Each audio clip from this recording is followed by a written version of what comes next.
네, 감사합니다. 우리 말씀 읽겠습니다. 오늘 우리가 함께 나눌 말씀은 히브리서 11장 7절에서 12절까지 말씀입니다. 이것도 마찬가지로 주보에도 있고요.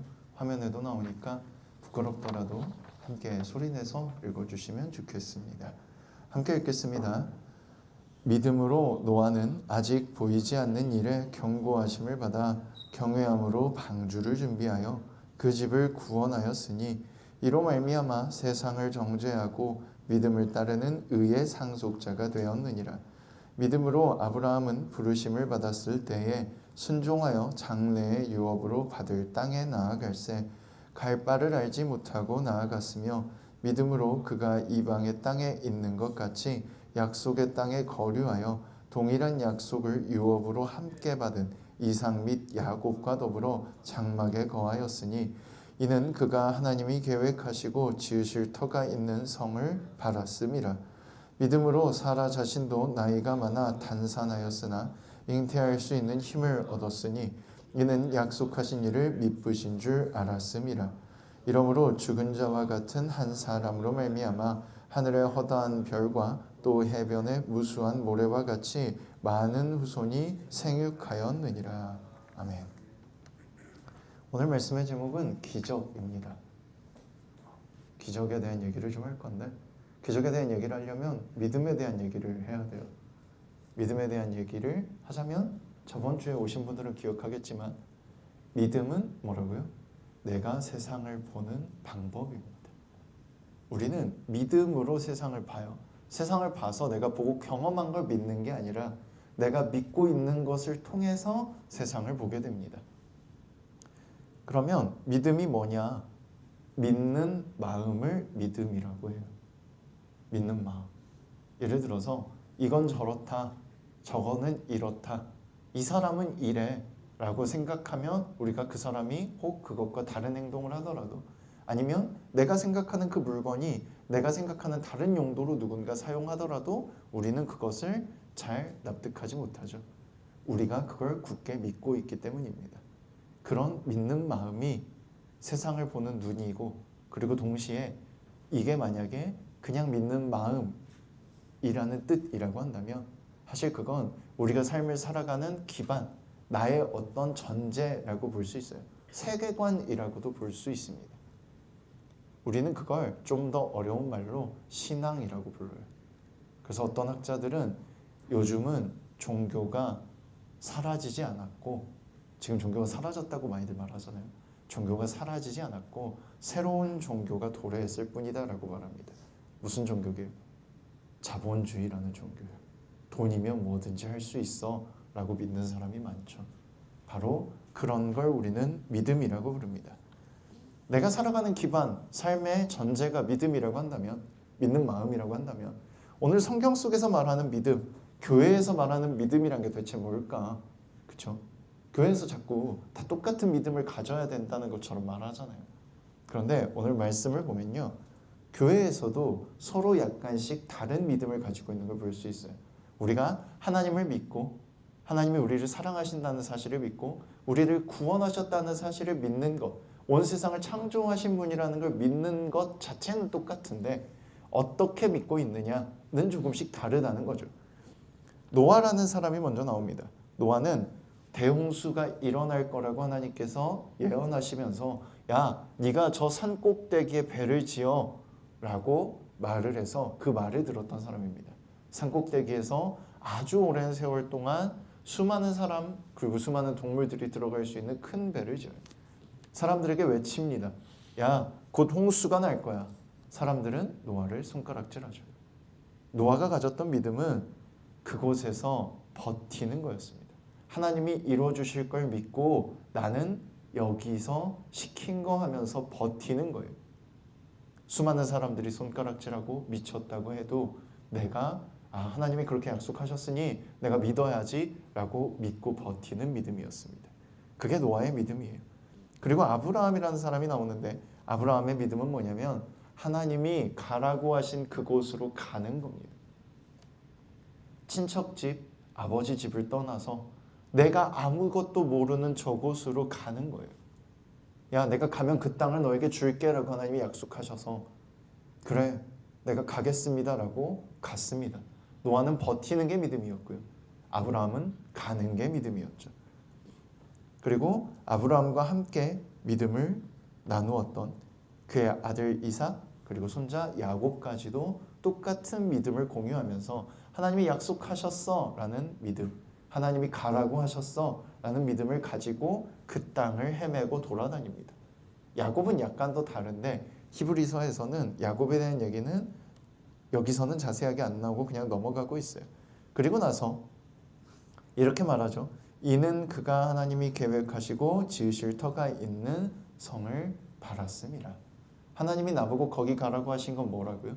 거기에 하나님이 나에게 주실 땅 그리고 그곳에 하나님의 성을 지으실 계획이 있기 때문이야 라고 믿었다는 거죠. 그리고 아브라함의 아내 사라가 아이를 낳게 되는데 90이 넘은 나이에, 그쵸? 90이 넘은 나이에 하나님께서 야, 네가 아들을 낳을 거야 라고 했을 때 사라가 처음에 믿었을까요? 안 믿었죠. 안 믿어요. 성경에 안 믿는 장면이 나옵니다. 안 믿고 뭐라고 하냐면 제가 무슨 그냥 저 아이라도 잘 자라게 해주십시오. 하나님 웃기지 마세요 라고 생각해요. 아브라함도 똑같이 안 믿습니다. 그런데 1년 후에 하나님께서 아이를 주셔서 10개월 후에 아이가 태어나고 1년 후에 하나님이 다시 찾아왔을 때 사라가 기뻐했다라고 성경은 기록합니다. 그러면 뭐예요?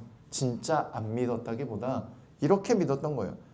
혹시 주시면 참 기쁠 텐데 불가능한 거 저도 알아요.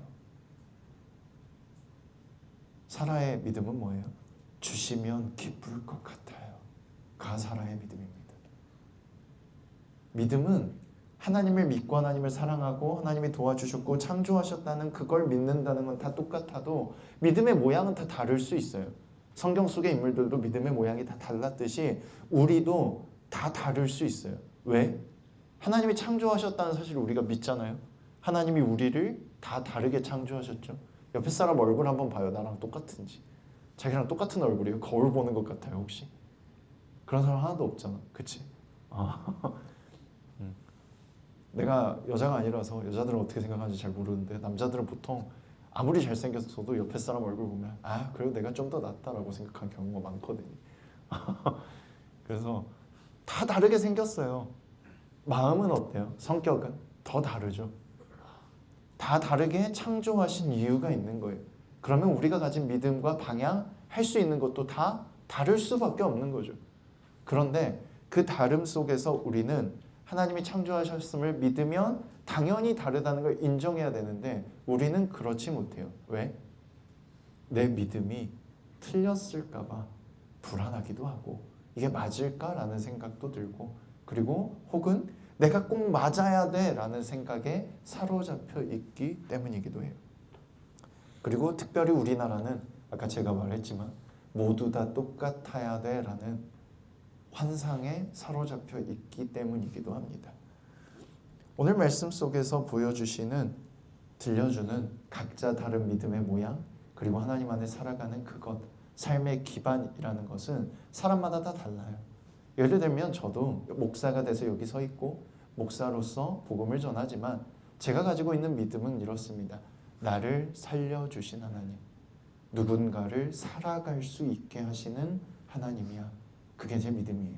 제가 힘들고 절망 속에 갇혀 있었고 제가 가진 재능이 별로 없어서 항상 남들보다 10배, 20배 노력해야 아주 조금씩 따라갈 수 있었거든요.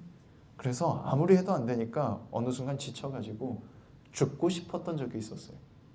죽고 싶어서 하나님 앞에 습관처럼 기도하는데 하나님이 저를 만나주셨고 진짜 하나님이 살아계시는구나, 나를 사랑해 주시는구나를 깨닫게 해주셨고 그 이후로 저는 항상 모든 걸 괴로워하고 힘들게 하고 얼마나 더 노력해야 돼, 내가 얼마나 더 노력해야 저 사람들만큼 혹은 저 사람들의 발끝만큼이라도 할 수 있을까, 못한다는 소리 그만 듣고 싶다라고 생각했던 제가 하나님을 만나고 나서 내가 노력할 수 있어서 행복하다, 내가 하나하나 차근차근 다 알아갈 수 있어서 행복하다 라고 생각하게 되고 더 노력할 수 있게 삶이 바뀌었어요. 죽고 싶기만 했던 제가 살아가고 싶게 바뀌었고, 그래서 제가 목사가 돼서 이제는 하나님이 여러분을 사랑해요. 하나님이 여러분을 살아갈 수 있게 도와줄 거예요. 라고 말하고 있는 거죠. 믿음의 모양은 다 달라요. 여러분은 어떤 하나님을 믿고 있나요? 여러분이 만나는 하나님은 어떤 분이신가요? 여러분 안에 있는 믿음은 어떤 믿음인가요?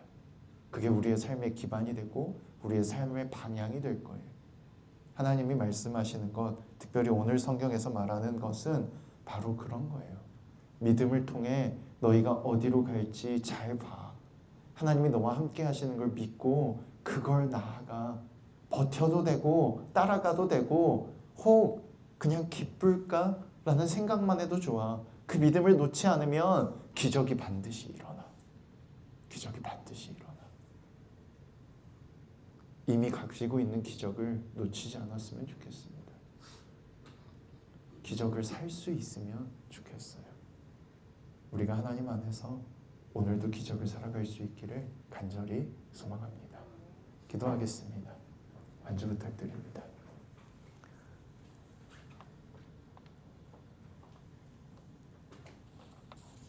이 시간 기도할 때 여러분 마음속에 있는 얘기를 하나님께 했으면 좋겠습니다. 이렇게 말하면 되게 어렵게 생각하는데 그냥 친구랑 이야기한다고 생각하시면 돼요. 기도는 대화예요. 하나님, 내가 이래요. 내가 이렇다니까. 하나님, 내 마음이 좀 이래. 내 삶이 좀 이래. 알잖아. 이렇게 해도 기도거든요. 하나님과 여러분의 솔직한 이야기하는 시간이 됐으면 좋겠어요. 목소리 내실 수 있는 분은 내셔서 하시고요. 마음으로 하실 분은 마음으로 하시기 바랍니다. 기도합니다.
사랑의 하나님, 감사합니다.